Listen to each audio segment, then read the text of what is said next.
What are key ingredients for your nonprofit's annual report? That's what I would like to talk to you about today. So, there are different reasons why a nonprofit would make an annual report, and most often what I hear is we do it because we have to. Yes, so if you look at compliance, if you want to comply with regulations, laws, maybe donor requirements, then there are certain key ingredients that the government body to whom you need to submit this or the donor to whom you need to send this are expecting to see in your nonprofit's annual report. And those ingredients are, very simply, of course, a narrative report in which you describe the things that have happened last year, the things that you've done, the maybe relevant developments in the outside world, and the outputs and outcomes or results of the work that you've done, maybe with some numbers around how many people took part in your programs, how many people completed a certain maybe curriculum if that's what you do, and so on and so forth. This narrative part needs to have an introduction that is signed by name, maybe not by signature, but by name and position of people who are taking the responsibility for the content of the report. And that would be the supervisory board. And sometimes there's also an introduction from the board of directors or from the executive director. Yeah, so that's important. Part of the narrative, part of your annual report should also be basic information about your organization, such as the official name. Some organizations use a different name than their official name under which they're registered, so you need to disclose that. Then you need to give the reader information about your registration. So what's your registration number? What is the kind of entity as which you're registered? Where are you officially located? And things like that. What is your official stated purpose, your vision, mission, value statement? So these are details that you need to disclose, which will be, of course, every year the same, but you need to repeat that every year, of course. So the second part of your annual report, if we're looking at it through the lens of compliance, is the annual financial statement or annual accounts report.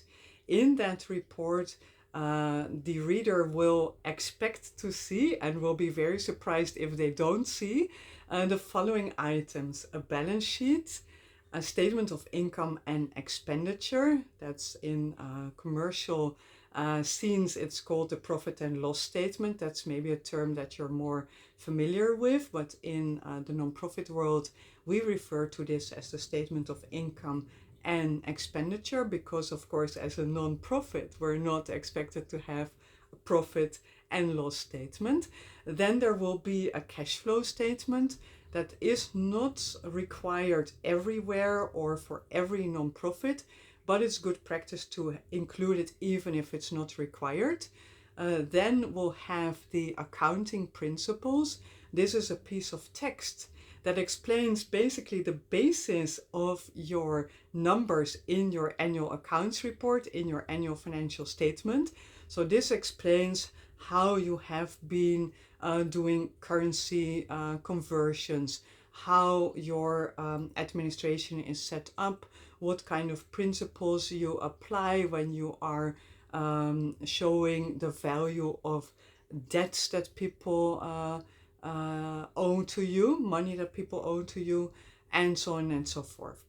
What kind of percentages do you use for depreciation of your computers, your buildings if you have any, etc., etc. And then the final part of this financial part of your annual report is the notes, in which you describe in more detail with numbers but also with words some of the elements of your balance sheet and your statement of income and expenditure. So in the statement of income and expenditure, you might say we received this amount in project grants, and then in the notes you will specify what kind of grants they were, like who were the donors or what were the key topics. And you will also disclose to what extent those projects have been closed already in the reporting year that you're writing about, or whether they're still ongoing, for example. So there's lots of details that you will provide in the notes. One of the important pieces of information in the notes is usually information about personnel, about the salary costs that you incur, the number of full-time equivalent staff members that you have, and how that compares to the previous year.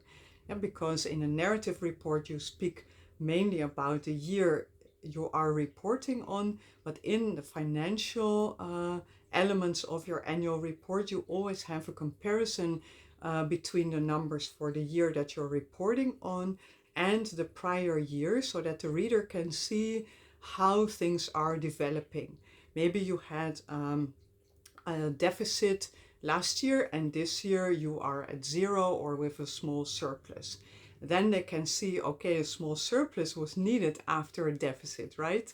So that puts a context on the surplus that is needed for the reader to understand exactly the position, the financial position, but also the position in terms of stability of your organization. So that is why in the financial part, you're always comparing the reporting year with the previous year.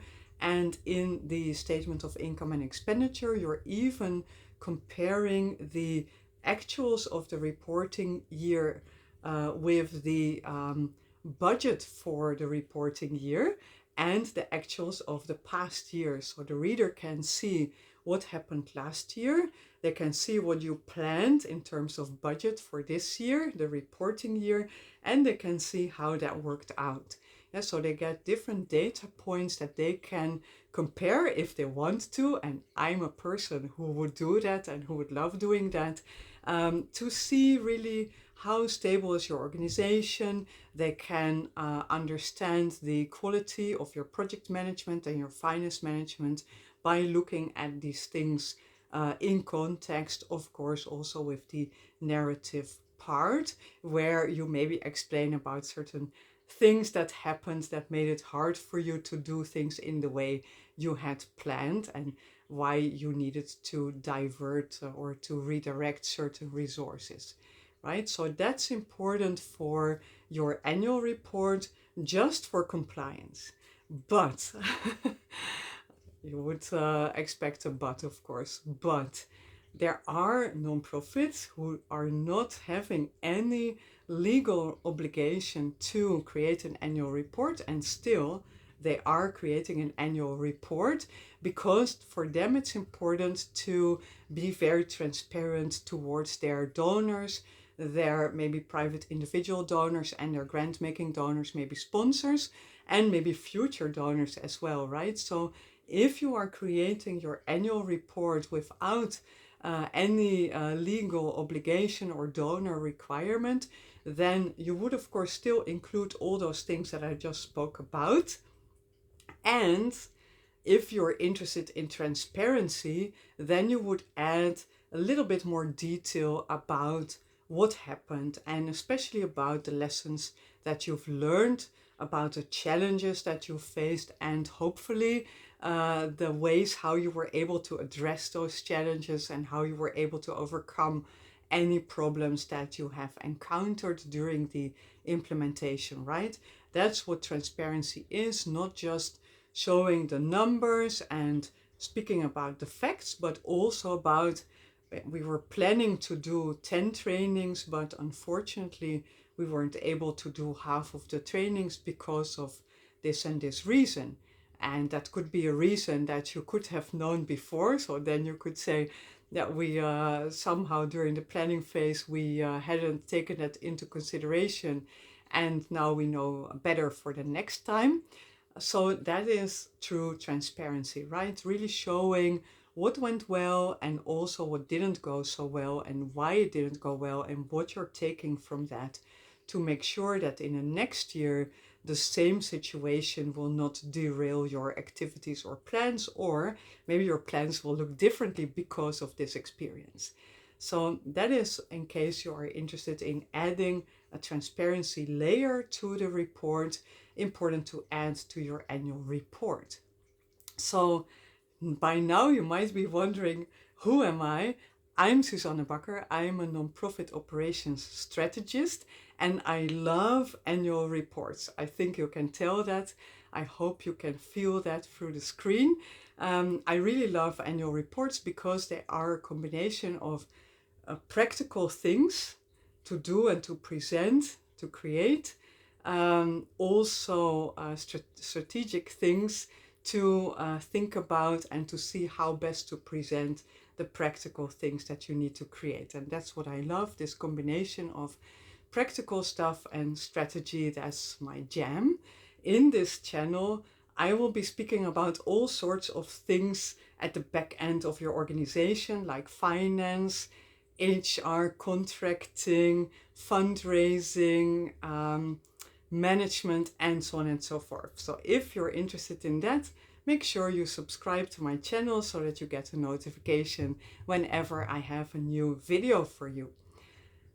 And then I would also like to ask you to type in the comments about the ingredients of your most recent annual report. So what did you highlight in your most recent report in terms what were the chapters that you had in your most recent report? I'm really interested to hear that from you, to get an impression of what you've been presenting in the past. So let's dive back to ingredients. So we know what to include just for compliance. We know what to add a transparency layer.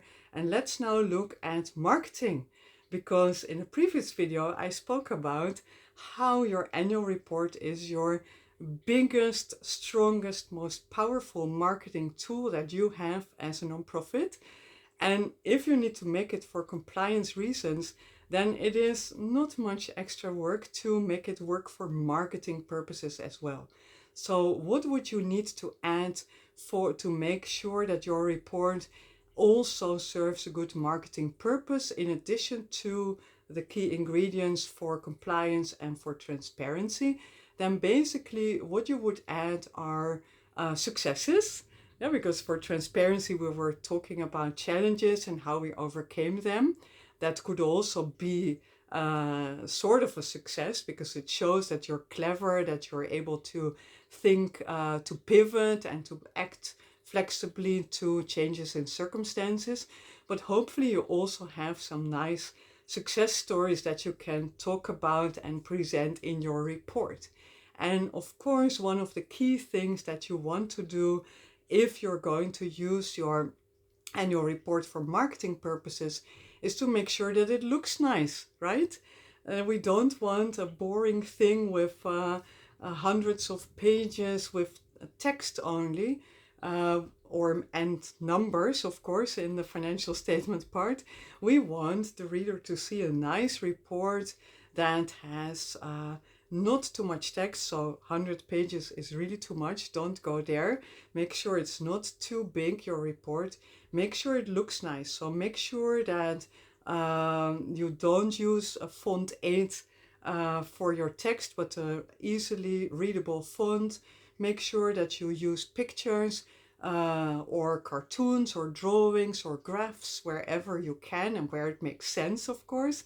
And also make sure that if you have a possibility to add in color, even if it's just one color, then please do that. And of course, if you're not printing but just sharing online, then you can use all the colors that you want. Yeah, if you need to print it and if you need to be careful of the expenses, then you might need to be careful with using color.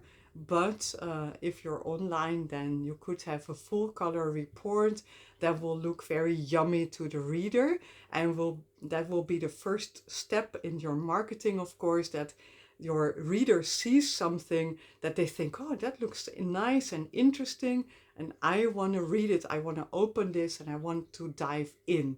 Yeah, so it needs to have a catchy thing at the front page, at the cover page. It needs to have a very strong introduction that will help the reader turn the page every time. Yeah. Also, when you use it for marketing, make sure that you use your branding, right? A lot of us invest in getting a nice logo and having a nice website, which is consistent with the logo colors. Make sure that you also use that in your annual report so that the reader can easily recognize that this is you, right? That they can recognize your style in the colors, in the font, in the images that you use, but also in the tone of voice, of course, the way how you present things, how you talk about things, and so on and so forth. Yeah, so make sure it looks nice, make sure you have a catchy cover page and a good introduction, inviting the reader to turn every page, making sure that they actually see the success stories that you're sharing, right? Because very often we maybe have great success stories and maybe they're written in a very nice way, but if the reader doesn't want to open the report or doesn't want to turn the page because it looks boring or it feels like a wall of words, then those stories are there without really having the impact that you would like them to have. Yeah, so that's if you want to add a layer of marketing purpose to your annual report.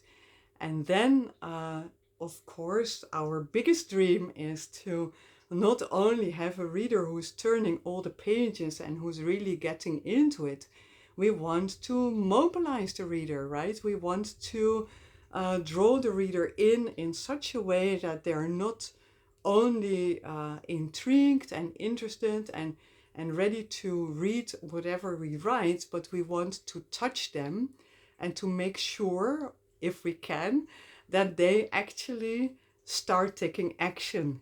Yeah, we want to really touch them so that maybe they will say on the spot, where can I donate? How can I bring my in-kind donations to this organization?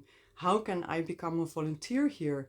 How can I maybe join as a board member? How can I invite this organization to come to my company workplace and do a presentation there so that everybody can know about them, right? We want them to start feeling the urge to do something. We want to mobilize them.